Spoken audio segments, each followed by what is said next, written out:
Graça e paz, meus queridos, bom dia. Estamos aí mais uma vez com essa reflexão teológica sobre essa questão das profecias, né, acerca da Síria e da destruição dela, de Damasco. Tem dado muita confusão. Muitos preteristas são aqueles que preteristas são aqueles teólogos que acreditam que a maioria esmagadora das profecias do Velho Testamento e até a maioria também do Novo Testamento se cumpriu já há muito tempo, né? E nós acreditamos que não.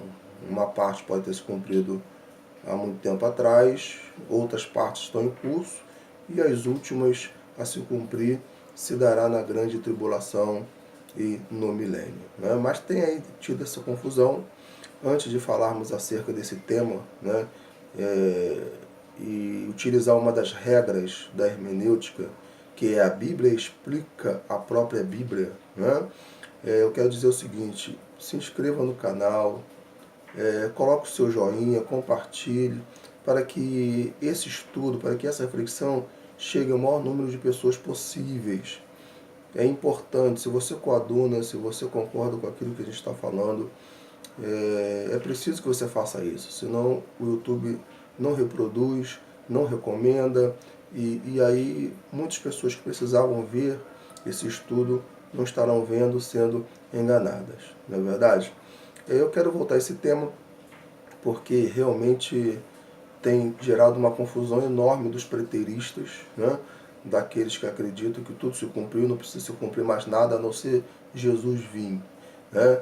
E Deus, o Eterno, Jeová, né, Yahvé, deixou a grande maioria das principais profecias para se cumprir agora, exatamente para mostrar ao mundo de que Ele é Deus, de que Ele existe e a sua palavra não mente. Como diz o apóstolo Paulo, Deus não é homem para que mintas, perdão, não foi o apóstolo Paulo, né? O apóstolo Paulo disse que todo homem seja mentiroso e Deus verdadeiro, né? É um outro texto que diz que Deus não é homem para que mintas, nem filho do homem para que se arrependa. Então eu quero colocar uma pá de cal na argumentação dos preteristas de que Isaías 17:2 se cumpriu, né?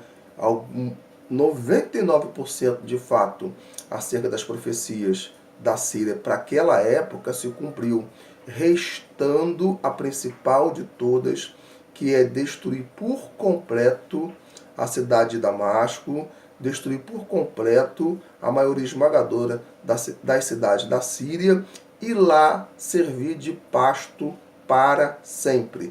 Essa ainda não se cumpriu, então Deus precisou e provavelmente está precisando fazer com que a destruição volte a acontecer de novo, para que esse versículo 2 de Isaías se cumpra. E para isso eu quero trazer à tona uma outra profecia que está também em Isaías capítulo 13, versículos 19 e 20, que fala sobre uma outra cidade, a Babilônia, né? Que diz assim: e Babilônia, o ornamento dos reinos, a glória e a soberba dos caldeus, será como Sodoma e Gomorra, quando Deus as transtornou. Nunca mais será habitada.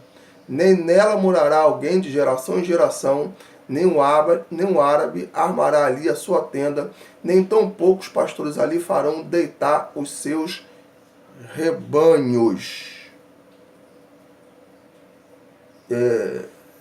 Eu acredito num Deus que cumpre a sua palavra à risca.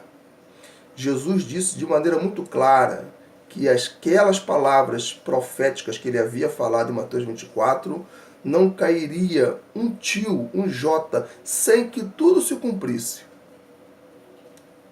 Essa é uma regra clara, né, da hermenêutica, da exegese. Esse texto é um texto, né, que se cumpriu, obviamente, centenas de anos antes do nascimento do Senhor Jesus, antes do nascimento do Messias. E aqui está se referindo a um grande juízo sobre Babilônia, né? E quando a gente vê esse cumprimento no passado, esse sim, se cumpriu à risca.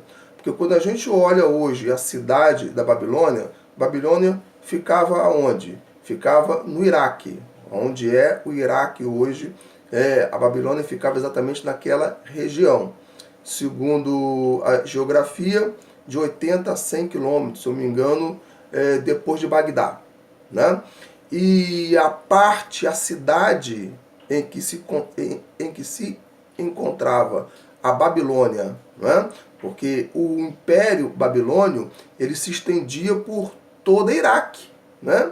E obviamente, né, por outras nações e regiões que Nabucodonosor conquistou. Mas essa profecia está se referindo especificamente à cidade da Babilônia que se encontrava no Iraque. Quando você vai ver, você pode pesquisar no Google, no YouTube, eles conseguiram achar a cidade, né? Escavaram, né? E ali está literalmente a profecia cumprida. Ou seja, Saddam Hussein tentou reerguer a cidade e não conseguiu, porque logo depois veio Bush, invadiu e tirou ele do poder. Por quê? Porque havia um vaticínio, havia uma profecia, havia uma determinação do Senhor Jesus, de Deus, né, Yahvé, dizendo claramente que ninguém mais poderia habitar naquela cidade. E está lá, né? Conforme Deus falou, assim disse. Tem uma coisa bastante interessante aqui nesse versículo que precisamos atentar. Nunca mais será habitada, nem nela morará alguém de geração em geração, né? Nem o árabe armará ali a sua tenda, nem tampouco os pastores ali farão deitar os seus rebanhos. Ou seja, nem animais ali, né, tem condições de habitar, porque ali não tem pasto. Está lá, né? Uma profecia que se cumpriu há 3.000 anos. E essa sim se cumpriu à risca. Agora Isaías 17:2 diz assim, e eu vou ler mais uma vez. As cidades da Síria ficarão abandonadas para sempre. Os rebanhos irão até lá para descansar, e ninguém os apacentará dali. Curioso que nesse versículo, né, Deus diz que na cidade da Síria, além de ficar desabitada para sempre, os rebanhos a farão de pasto. Né? Por que os rebanhos a farão de pasto? E por que Deus diz claramente que ninguém os tirará dali? Para dizer de maneira muito clara e enfática, eu, Senhor, fiz isso de maneira completa, a ponto de tirar os habitantes humanos e colocar ali os habitantes que são animais, e ninguém vai tirar dali. Isso está claro, isso está lógico. Né? Por mais que tenha se cumprido 99% da profecia no ano 732, né, ficou a principal delas. E eu acredito que a principal delas provavelmente possa estar começando a se cumprir agora. Né? E se não se cumprir agora, porque falta Damasco ainda ser destruída, né, vai se cumprir lá na grande tribulação com a perseguição do anticristo, que vai varrer toda a terra e vai matar bilhões de pessoas. E no milênio, quando Jesus vier, restaurar todas as coisas e não restaurar a cidade da Síria, né?